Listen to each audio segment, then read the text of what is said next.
A few days ago, Lafarge Africa announced net sales of 299 billion naira for the full year ended December 2017, with the company's latest financial results for the fourth quarter and the full year ended December 2017 shows that more favorable pricing have aided in a 36% growth relative to the corresponding period in 2016. Recurring earnings before interest, taxes, depreciation and amortization doubled to 57.6 billion naira.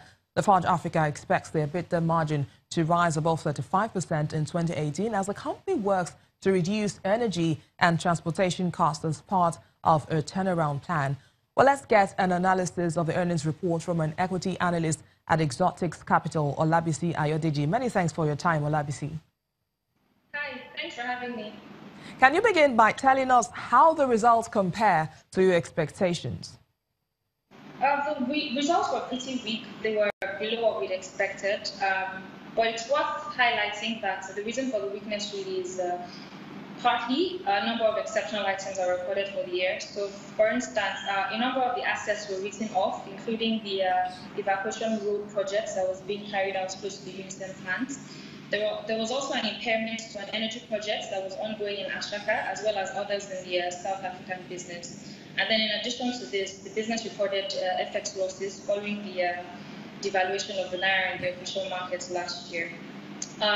Overall, this impacted the business's performance. But other than that, if you look at the operating performance, it was actually much stronger than it was last year. The key driver was the higher prices in Nigeria, which we've seen also lift performance for businesses like Dangote Cement and CCNN as well.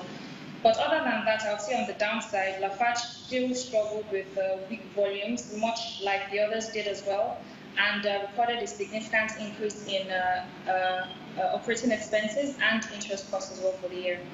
But overall, like I mentioned, performance was very weak and below what we'd expected for the full year.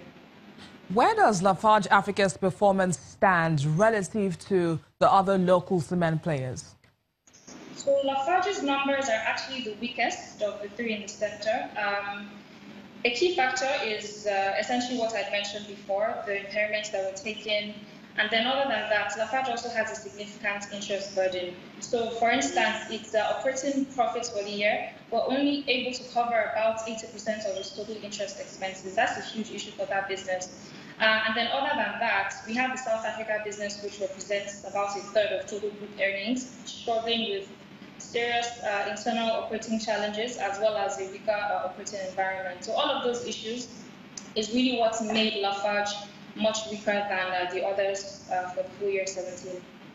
Now let's talk about an area of concern for a lot of investors regarding Lafarge, and that's its debt profile. Can you speak to how that stands currently and how it has changed over the past year and what possibly to expect over the medium term? Well, I would say that Lafarge is definitely the business that has the weakest debt profile. End of 2017, its debt to equity was a little over 180%.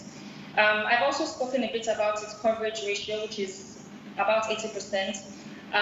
That's much weaker than what you'd like to see in a business that you'd like to see sustainable earnings come out of. That said, management hasn't come up with concrete plans of how they plan to sort of mitigate the debt overhang issues. But what they've done so far is do a rights issue, and that's offset some quasi-equity balances that they previously recorded.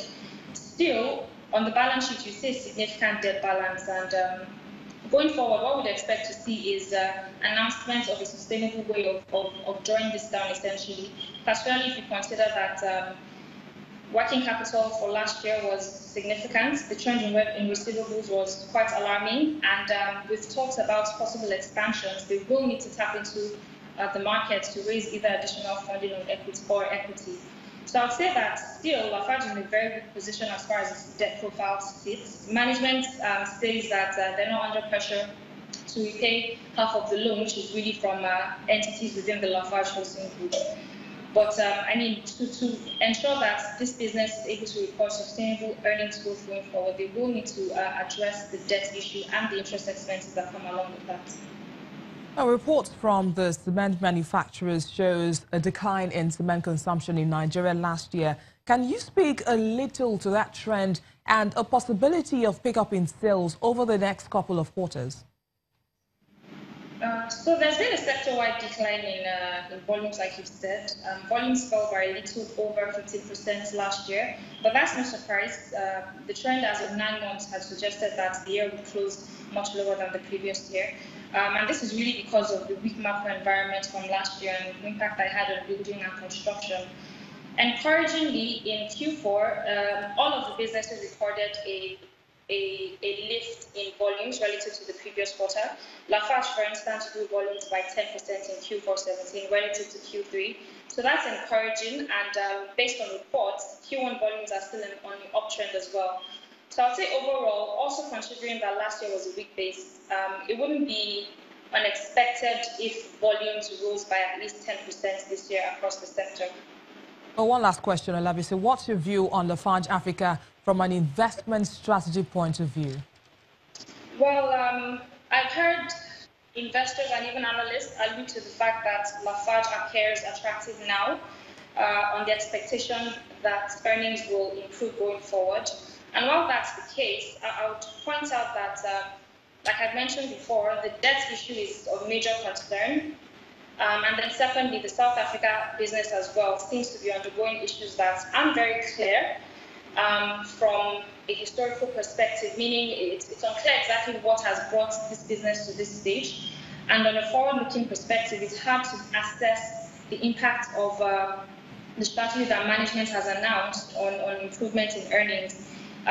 There's a huge management execution consideration to make on assessing Lafarge as an investment target as a whole, and I think that's worth keeping on the front burner in considering where to allocate assets for the entire market or even the cement sector in specific. Okay, Olabisi, I just can't help but ask this question. In spite of everything, Exotix Capital is maintaining a hold recommendation for Lafarge Africa. Could you just quickly tell us why? So it's not a buy for reasons I've mentioned. The fundamentals aren't attractive enough from my perspective. And it's not a sell now because, again, valuations are still relatively weaker than we have for SSA and even global emerging market peers. On an EV capacity basis, for instance, Lafarge is trading at lower than $100 per ton. And replacement cost for integrated cement plants across SSA is close to $200 per ton. So from that perspective, it seems attractive to buy the assets relatively cheap.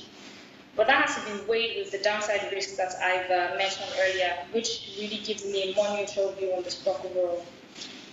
Well, many thanks, equity analyst at Exotix Capital, Olabisi Ayodeji. Thanks and have a great weekend. And that's where we end today's program. Thank you for watching. I am Bisi Adebayo.